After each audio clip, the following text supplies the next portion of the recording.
Sabi nga nung kapatid ko, para daw akong kriminal kung ipatawag, kung bigyan ng mga gawa-gawang kaso, dalahan ng kung ano-ano mga letter or subpoena.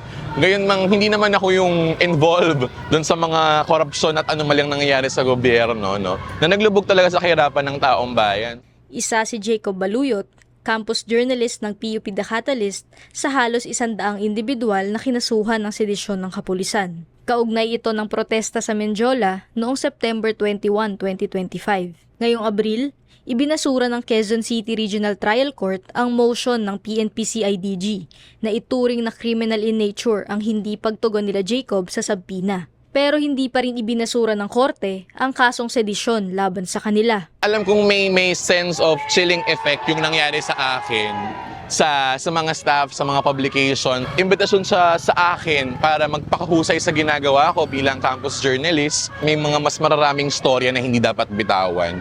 Ano nga ba ang sedisyon at bakit ito ginagamit ng pamahalaan laban sa mga kritiko nito? Ang sedition sa ilalim ng Revised Penal Code ay isang krimen kung saan ang isang grupo ay hayagang nag-aalsa laban sa gobyerno sa pamamagitan ng mga illegal na pamamaraan.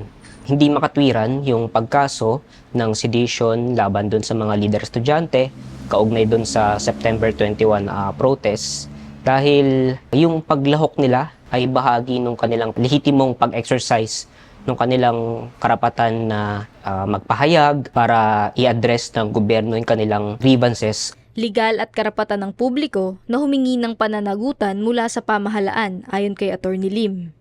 Ang layunin ng pagkakaso ng sedition at inciting to sedition ay para magkaroon ng tinatawag na chilling effect para kung sakaling makulong yung mga kinasuhan ay matigil sila doon sa kanilang mga gawain. Pero dito naman sa mga kinasuhan, sa halip na ma-chill sila na magpahayag ng kanilang pagpoprotesta sa gobyerno, mas lalo pang nabuo yung paninindigan nila. Hinihintay ngayon ng kampo ni Jacob at ng iba pang mga sinampahan ang resolusyon ng korte hinggil sa kaso.